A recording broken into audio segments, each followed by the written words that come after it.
जय हिंद प्यारे साथियों, आप सभी का एक बार फिर से स्वागत है हम सभी के परिवार एसएल स्टडी में। साथियों, आज हम पर्यावरण अध्ययन के आपदा प्रबंधन का पाठ्यक्रम देखेंगे और उसके अंतर्गत आज हम राष्ट्रीय आपदा अनुक्रिया बल या राष्ट्रीय आपदा प्रबंधन के बारे में चर्चा करेंगे।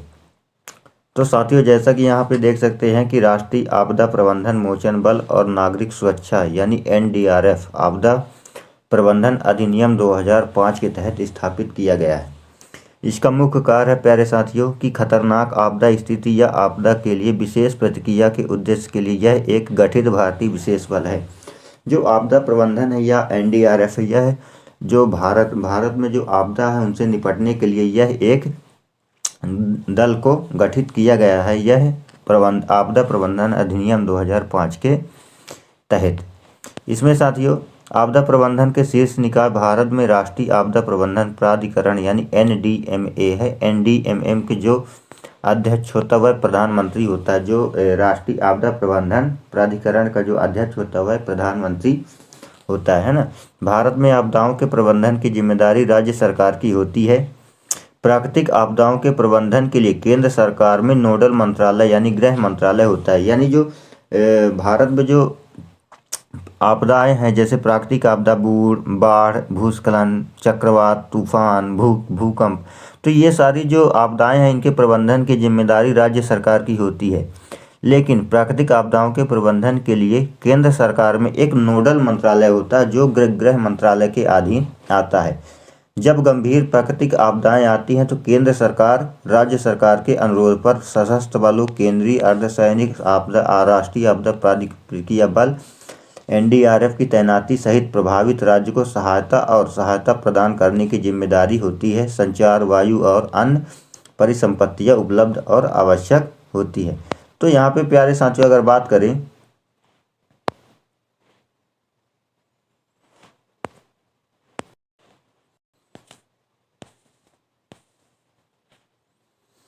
अगर बात करें कि जब राज्य सरकार के द्वारा मांग किए जाने पर ही केंद्र सरकार के द्वारा ये सारी सुविधाएं प्रदान की जाती हैं। फिर बात करें कि राष्ट्रीय आपदा प्रतिक्रिया बल एनडीआरएफ राष्ट्रीय आपदा प्रबंधन प्राधिकरण के अधीन है। यानी यह जो एनडीआरएफ है यानी राष्ट्रीय आपदा प्रतिक्रिया बल, यह एनडीआरएफ यानी राष्ट्रीय आपदा प्रबंधन प्राधिकरण के अधीन है। एनडीआरएफ के प्रमुख को महानिदेशक के रूप में नामित किया जाता है। जो एनडीआरएफ का प्रमुख होता है, चीफ होता है, उस वह महानिदेशक होता है। एनडीआरएफ के महानिदेशक भारतीय पुलिस संगठनों में प्रतिनियुक्त पर आईपीएस अधिकारी होते हैं। महानिदेशक 3 सितारा अधिकारी होता है, यानी इसको अगर हम बोल दें आईजी के तौर पर होता है। और यह पुलिस संगठनों में प्रतिनियुक्त पर आईपीएस अधिकारी होते हैं। एनडीआरएफ एक शीर्ष संगठन है जिसमें महानिदेशक के अलावा कई महानिरीक्षक और उप आईजी होते हैं जो ध्वज अधिकारी होते हैं और रैंक के बैज पहनते हैं ना। तो इसके अलावा भी कुछ ऐसे होते हैं जो उप अधिकारी होते हैं जो आईजी रैंक के है ना होते हैं। इसके बाद अगर हम बात करें संयोजन की, तो संयोजन में देखेंगे साथियों कि राष्ट्रीय आपदा प्रतिक्रिया बल यानी एनडीआरएफ की 16 बटालियनों का एक बल है। यानी एनडीआरएफ में 16 बटालियन होती है जो अर्धसैन्य बलों के आधार पर आयोजित किया जाता है और भारत के अर्धसैनिक बलों से प्रतिनियुक्ति पर व्यक्तियों द्वारा संचालित होता है। 3 सीमा सुरक्षा बल, 3 केंद्रीय रिजर्व पुलिस बल, 2 केंद्रीय औद्योगिक सुरक्षा बल, 2 भारत तिब्बत यानी आईटीबीपी पुलिस और 2 सशस्त्र सीमा बल। प्रत्येक बटालियन की कुल संख्या 1149 है। प्रत्येक बटालियन में इंजीनियरों, तकनीशियों, इलेक्ट्रीशियन, डॉग स्क्वाड और मेडिकल पैरामेडिक्स सहित 45 कर्मियों की 18 स्वनिहित विशेषज्ञ खोज और बचाव दल करने में सक्षम। यानी राष्ट्रीय आपदा इसमें जो है तो ये 16 बटालियनों में जो बटी रहती है। इसमें जो है तो जितने भी सुरक्षा बल हैं, चाहे वह सीमा सुरक्षा बल यानी बीएसएफ, केंद्रीय reserve CRPF, CISF, ITBP police, SSB, ये सारी बटालियन के लगभग 1149 कुल संख्या होती है। इनमें जो इनमें से इंजीनियर, तकनीसी है ना, इलेक्ट्रीशियन, डॉग स्क्वाड, ये सारे जो है तो इनका विभाग बटा रहता है। अगर हम बात करें साथियों इनकी तैनाती के बारे में, तो ये एनडीआरएफ बटालियन देश के 12 अलग अलग स्थानों पर वर्तमान में स्थित है, जो उनकी तैनाती प्रक्रिया के समय कटौती करने एवं भेद्यता प्रोफाइल के आधार पर तैयार है। यानी जैसे ही जहां आवश्यकता पड़ती है, इन बटालियनों में कटौती करके उनको वहां भेज दिया जाता है। तैयारी अवधि के दौरान खतरनाक आपदा की स्थिति में इन बलों की सक्रिय तैनाती एनडीएमए राज्य के अधिकारियों के परामर्श की जाती है। एनडीआरएफ बटालियन की वर्तमान स्थिति इस प्रकार है। अगर हम स्थिति देखें इन साथियों इनकी, तो जो पहली बटालियन है एनडीआरएफ की, वह गुवाहाटी असम में है। दूसरी बटालियन नादिया यानी पश्चिम बंगाल के जो है वहाँ बटालियन बीएसएफ है। तीसरी बटालियन है कटक उड़ीसा राज्य में है, इसमें सीआईएसएफ है। चौथी बटालियन बेल्लोर तमिलनाडु में है, इसमें भी सीआईएसएफ है। पांचवी बटालियन पुणे यानी महाराष्ट्र राज्य में है, इसमें सीआरपीएफ है। छठी बटालियन एनडीआरएफ की बड़ोदरा जो गुजरात राज्य में है, इसमें भी सीआरपीएफ है। सातवीं बटालियन एनडीआरएफ की भटिंडा पंजाब में है, जो आईटीबीपी बटालियन है। आठवीं बीएन एनडीआरएफ गाजियाबाद उत्तर प्रदेश में, इसमें भी आईटीबीपी है ना। नौवीं बटालियन एनडीआरएफ पटना बिहार में है। 10वीं बटालियन एनडीआरएफ गुंटूर आंध्र प्रदेश में है।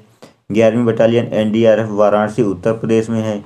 12वीं बटालियन एनडीआरएफ ईटानगर अरुणाचल प्रदेश में है। और जो 13वीं और अंतिम बटालियन है एनडीआरएफ की, वह जम्मू कश्मीर में है, जो असम राइफल तैनात है। ठीक है, चलिए आगे बढ़ते हैं। अब हम बात करेंगे इसके कार्यात्मक पैरामीटर की।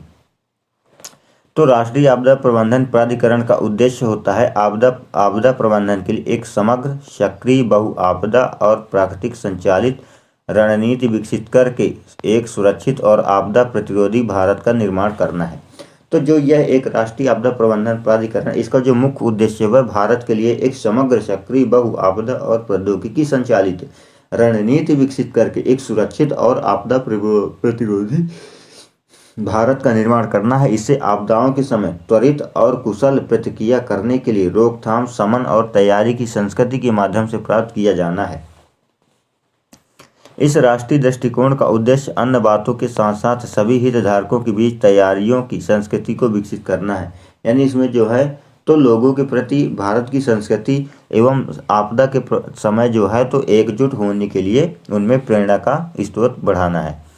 एनडीआरएफ ने अत्यधिक कुशल बचाव और राहत कार्यों, नियमित और गहन प्रशिक्षण और पुनः प्रशिक्षण संबंधित एनडीआरएफ बटालियनों की जिम्मेदारी के क्षेत्र में परिचित अभ्यास, मॉक ड्रिल, विभिन्न हितधारकों के साथ संयुक्त अभ्यास करके इस दृष्टि को प्राप्त करने में महत्व साबित किया है। चलिए अब हम बात करेंगे कि आपदा प्रतिक्रिया में एनडीआरएफ क्या करती है। एनडीआरएफ ने डूबने के मामलों में इमारतों के ढहने, भूस्खलन, विनाशकारी बाढ़, चक्रवात सहित विभिन्न आपदाओं के दौरान अपने सराहनीय प्रदर्शन के साथ अपनी प्रभावशीलता भी साबित की है। यानी जो एनडीआरएफ है, राष्ट्रीय आपदा प्रबंधन, इसने जो है तो यह भी एक बटालियन होती है। इस डूबने के मामलों में इमारतों के ढहने, भूस्खलन, विनाशकारी बाढ़ और चक्रवात सहित विभिन्न आपदाओं के दौरान अपने सराहनीय प्रदर्शन के साथ साथ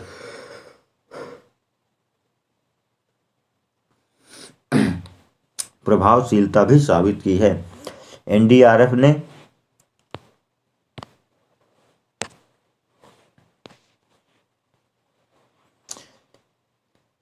एक 1,33,192 लोगों की जानें बचाई हैं और पीड़ितों आपदा पीड़ितों को 2,760 शवों को बाहर निकाला। एनडीआरएफ की कुछ प्रमुख प्रतिक्रिया नीचे संचालित की गई हैं, जिनमें से बात करें तो 2007 में गुजरात के भावनगर में जब बाढ़ आई थी तो 3 से 5 जुलाई के बीच थी। इसमें 291 लोगों को बचाया गया और 3,750 खाने के पैकेट बांटे। वहीं गुजरात के राजकोट में जो 3 से 5 जुलाई 2007 में आई थी, उन 291 लोगों को बचाया गया और 3,750 खाने के पैकेट भी बांटे गए थे। यह सराहनीय कार्य एनडीआरएफ के द्वारा किया गया था। इसके बाद बात करें 2008 में अहमदाबाद के गुजरात में इमारत ढह गई थी। जो होटल शंकु नाम की एक होटल थी, वह ढह गई थी, जो 5 फरवरी 2008 की बात है। इसमें 10 लोगों को बचाया गया था और 6 शवों को बरामद किया गया था। लखीमपुर असम में बाढ़ आई थी, जो 14 जून से 20 जुलाई तक थी, जिसमें जो 2008 में आई थी और इसमें 2500 नागरिकों को बचाया गया था बाढ़ से। असम के धेमाजी में बाढ़ आई थी जो 16 जून से 31 जुलाई तक रही और 2008 में आई थी। इसमें 6 लोगों को बचाया गया था।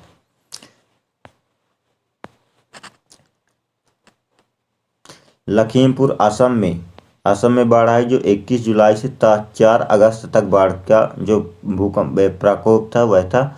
इसमें 2000 लोगों को निकाला गया था। बिहार के कोसी दरार यानी कोसी नदी में दरार हो गया था जो 20 अगस्त 2008 की घटना है।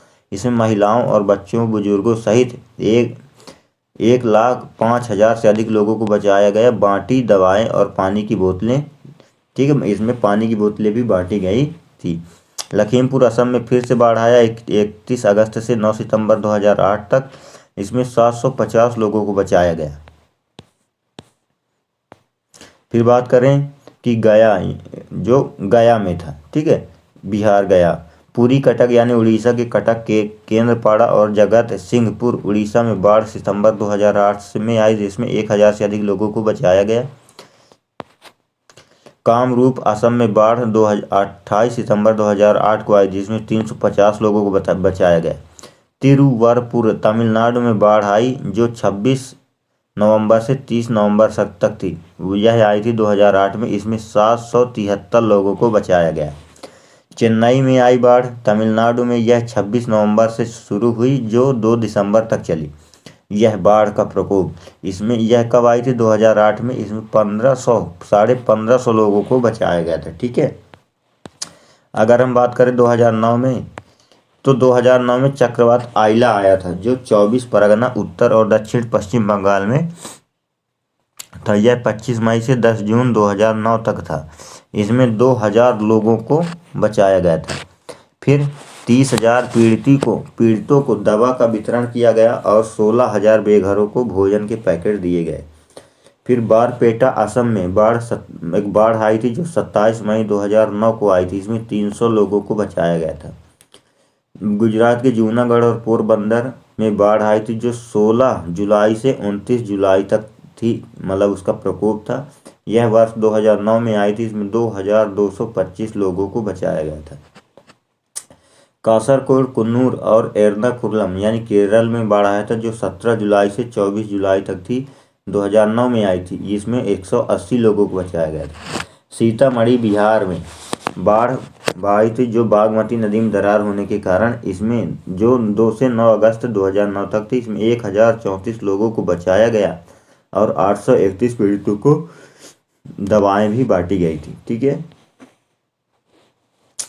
फिर हावड़ा और हुगली पश्चिम बंगाल में बाढ़ आई थी जो 8 सितंबर से 14 सितंबर तक चली। यह बाढ़ आई थी 2009 में। इसमें 675 लोगों को बचाया गया था। आंध्र प्रदेश और कर्नाटक में बाढ़ आई थी अक्टूबर 2009 में। इसमें 10,659 लोगों को बचाया गया था।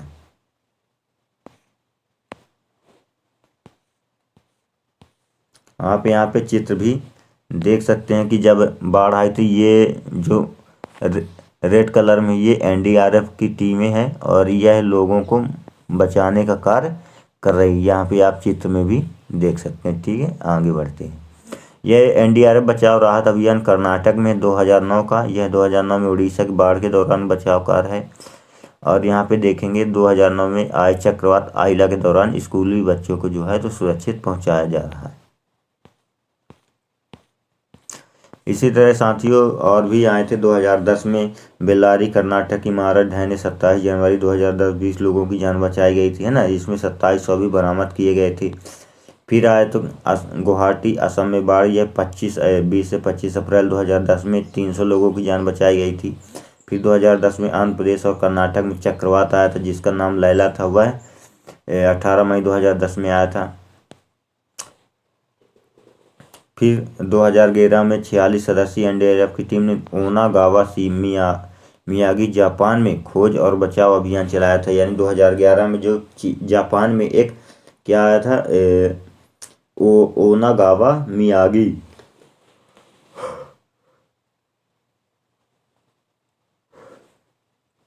2013 में आंध्र प्रदेश उड़ीसा राज्य में चक्रवात फैलिन आया था। लोगों को निकालने के लिए सेना और नौसेना की बटालियन का इस्तेमाल किया गया। 2015 में एनडीआरएफ ने अप्रैल के अंत में आए भूकंप से प्रभावित भारत और नेपाल के कुछ हिस्सों में टीमें भेजी, जो चेन्नई तमिलनाडु में बाढ़ 10 नवंबर को आया था। फिर बात करें 2019 में 18 अगस्त 2018 में आई बाढ़ के दौरान केरल में एनडीआरएफ की टीम ने कम से कम 58 टुकड़ियों को तैनात किया गया था, जो इनके गठन के बाद किसी एक राज्य में एनडीआरएफ की अब तक की सबसे बड़ी तैनाती। 194 लोगों को बचाया गया और 10,000 से अधिक लोगों को निकाला गया। एनडीआरएफ की टीमें वर्तमान में त्रिशूर, पठानमिट्टा, तेरा, अलजुप्पा, एर्नाकुलम, इडुक्की, मलप्पुरम, वायनाड और कोझिकोड प्रत्येक में सक्रिय है वर्तमान में भी।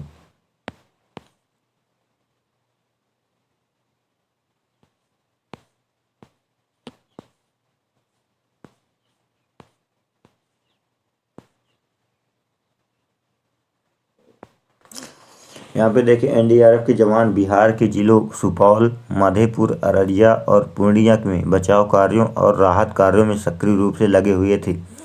बाढ़ प्रभावित क्षेत्रों में 153 उच्च क्षमता वाली फुलाई जा सकने वाली नावों और अन्य बचाव उपकरणों के साथ बाढ़ बचाव कार्यों में प्रशिक्षित लगभग 780 एनडीआरएफ कर्मियों को तैनात किया गया था। एनडीआरएफ के तेज और अत्यधिक कुशल संचालन ने कोसी नदी के पानी में फंसे 1 लाख अधिक लोगों को बचाया गया। एनडीआरएफ कर्मियों ने बाढ़ पीड़ितों को पेयजल सहित राहत सामग्री वितरित की।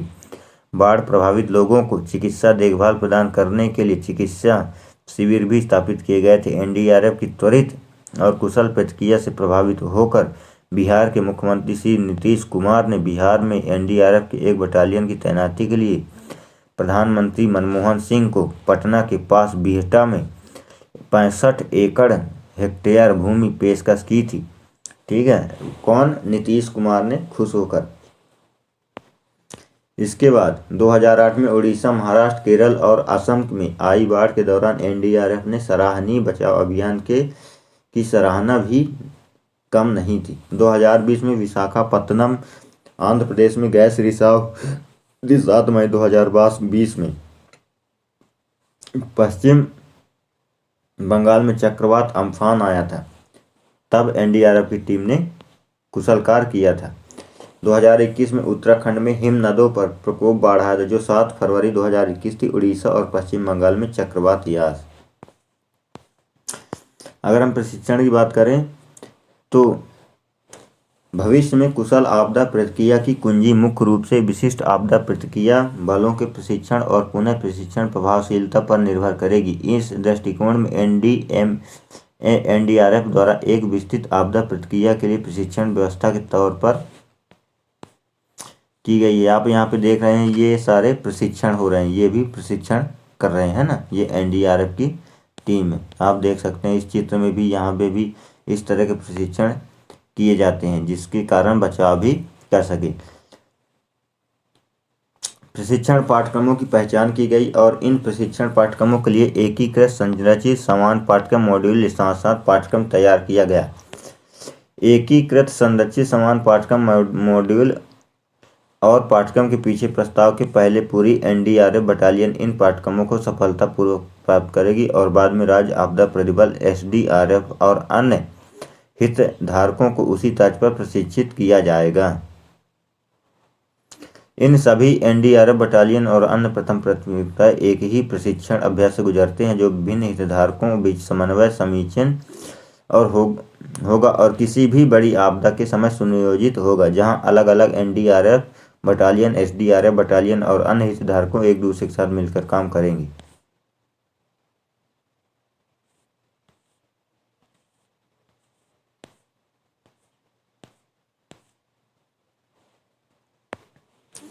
दो 2005 में अपने गठन के बाद एनडीआरएफ अपने तेज और अत्यधिक कुशल बचाव कार्यों के साथ एनडीएमए के सबसे दृश्यमान और जीवित बल के रूप में उभरा है।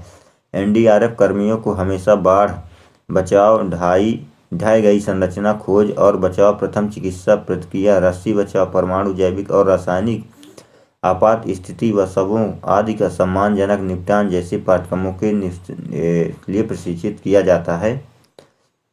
एनडीआरएफ कर्मियों को एनआईएसए, डीआरडीओ, BRC, CMI, सेना, नौसेना और वायुसेना जैसे प्रतिष्ठित संस्थानों के साथ साथ अमेरिका, सिंगापुर, चीन, फिनलैंड, कोरिया, स्विट्जरलैंड आदि विदेशों में भी प्रशिक्षित किया जाता है।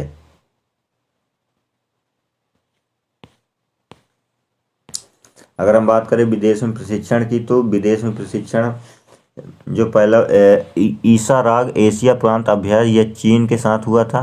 OPCDW chemical emergency code Finland के साथ हुआ था, जो 21 से 25 अगस्त तक चला था। UNDFC इंडक्शन कोर्स कोरिया के साथ प्रशिक्षण हुआ था 17 से 29 सितंबर 2006 में। ईसा राग एशिया प्रांत अभ्यास मंगोलिया 31 जुलाई से 2 अगस्त तक चला 2007 में। UNDAC इंडक्स कोर्स मलेशिया 10 से 14 जुलाई तक 2007 में चला था। ईसा राग बैठक कोरिया 3 से 6 अक्टूबर 2007 में। UNDAC इंडक्स कोर्स न्यूजीलैंड 14 से 16 अक्टूबर तक चला था। ईसा राग एशिया प्रशांत अभ्यास स्विट्जरलैंड के साथ हुआ था, जो 17 से 20 नवंबर तक चला था। डेड बॉडीज का प्रबंधन जिनेवा स्विट्जरलैंड के साथ हुआ था, जो 4 से 8 फरवरी तक चला था। फिर सिंगापुर नागरिक सुरक्षा अकादमी सिंगापुर, जो 10 से 27 मार्च 2008 तक चला था। ईसा राग एशिया प्रशांत अभ्यास फिलीपींस के साथ एक संयुक्त अभ्यास हुआ था, जो 15 अप्रैल से 17 अप्रैल तक चालू था, है ना। APCSS होनोलुलु हवाई US 29 मई 2008 से 27 जून 2008 तक चला था। Advance search and rescue course Florida US यानी 1 से 5 सितंबर तक 2008 में चला था। ये सारे अभ्यास थे जो भारत की NDRF जो है तो विदेशों में भी अभ्यास कर रही थी। रासायनिक व्यायाम OPCAW तेहरान ईरान के साथ हुआ था। ईसा राग एशिया प्रांत अभ्यास नेपाल, जो 21 से 14 अप्रैल तक 2009 तक चला था। APCSS होनोलुलु हवाई US 20 अगस्त से 22 सितंबर 2009 तक चला था। जैव आतंकवाद टेबल टॉप अभ्यास मॉन्ट्रो स्विट्जरलैंड, जो 7 से 8 सितंबर 2009 तक चला था। ठीक, आई होप कि साथियों आपको ये समझ में आ गया होगा, और मैं आशा करता हूँ आपको NDRF और जो राष्ट्रीय आपदा प्रबंधन से निपटने की जो प्रक्रिया है वह आपको समझ में आ गई होगी। अगर हम बात करें प्यारे साथियों भारत में राष्ट्रीय आपदा प्रबंधन की, तो प्राकृतिक या मानव निर्मित आपदा के दौरान जीवन और संपत्ति के संरक्षण और पुनर्प्राप्ति में सहायता करने के लिए कानूनी तौर पर जो नीतियां बनाई जाती हैं उसे आपदा प्रबंधन कहते हैं। तो आपदा प्रबंधन क्या साथियों कि प्राकृतिक या मानव प्रकृति के द्वारा या मानव के निर्मित जो आपदाएं हैं उनके दौरान मानव के जीवन और उसकी संपत्ति के संरक्षण और उन्हें प्राप्त करने के लिए जो कानूनी तौर पर नीतियां बनाई जाती वह आपदा प्रबंधन कहलाती है।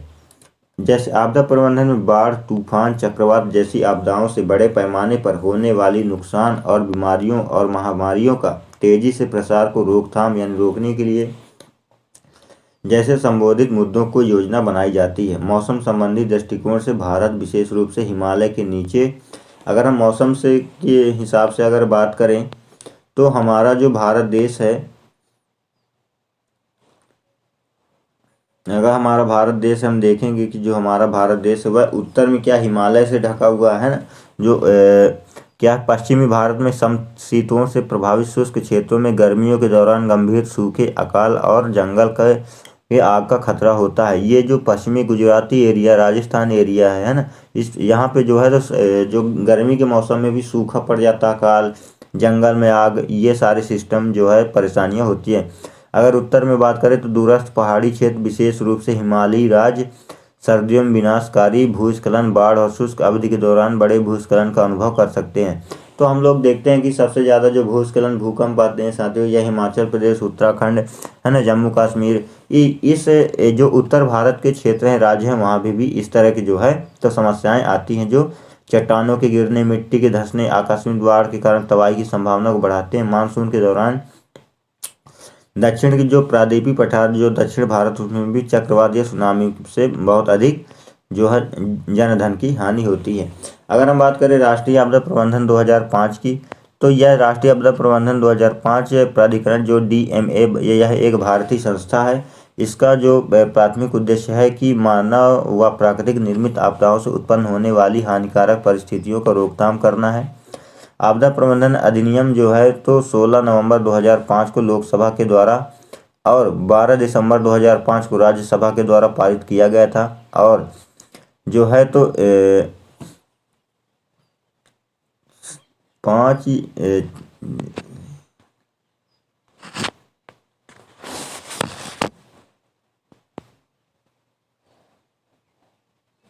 जो फिर साथियों जो 9 जनवरी 2006 को इसे भारत के राष्ट्रपति की सहमति प्राप्त हुई थी। इसे के बाद राष्ट्रीय आपदा प्रबंधन प्राधिकरण DMA की स्थापना की गई। प्रधानमंत्री ये से राष्ट्रीय आपदा प्रबंधन प्राधिकरण का पदेन अध्यक्ष होता है। DMA के अंतर्गत एक उपाध्यक्ष सहित 9 से अधिक सदस्य नहीं होते। इसमें जो है तो इसका जो मुख्य पदेन अध्यक्ष प्रधानमंत्री होते हैं और जो है तो इसमें इनके अंतर्गत 9 सदस्य होते हैं, उनसे अधिक सदस्य नहीं होता। NDMA के सदस्यों का जो कार्यकाल होता है वह 5 वर्ष का होता है। NDMA जिसे शुरू में 30 मई 2005 को एक कार्यकारी आदेश के रूप में स्थापित किया गया था, जो 27 सितंबर 2005 से आपदा प्रबंधन अधिनियम की धारा 3(1) के तहत गठित किया गया था। इसके अंतर्गत DMA के लिए नीतियों, योजनाओं और दिशा निर्देशों को निर्धारित करने के लिए स्थापित किया गया था। यह आपदा प्रबंधन योजना 1 जून 2016 को भारत सरकार ने भारत की आपदा प्रबंधन योजना शुरू की, जो आपदाओं की रोकथाम, शमन और प्रबंधन के लिए सरकारी संस्थानों में एक रूपरेखा दिशा प्रदान करना चाहती है। 2005 में आपदा प्रबंधन अधिनियम लागू होने के बाद इसे राष्ट्रीय स्तर पर जो है तो यह एक पहली योजना है। तो इस प्रकार जो आपदा प्रबंधन है, जो यह आपदा प्रबंधन अधिनियम 2005 के तहत लागू की। अब मैं आई होप कि आपको पूरा कॉन्सेप्ट समझ में आया होगा। ठीक, फिर मिलेंगे नई वीडियो के साथ। तब तक के लिए जय हिंद, जय भारत।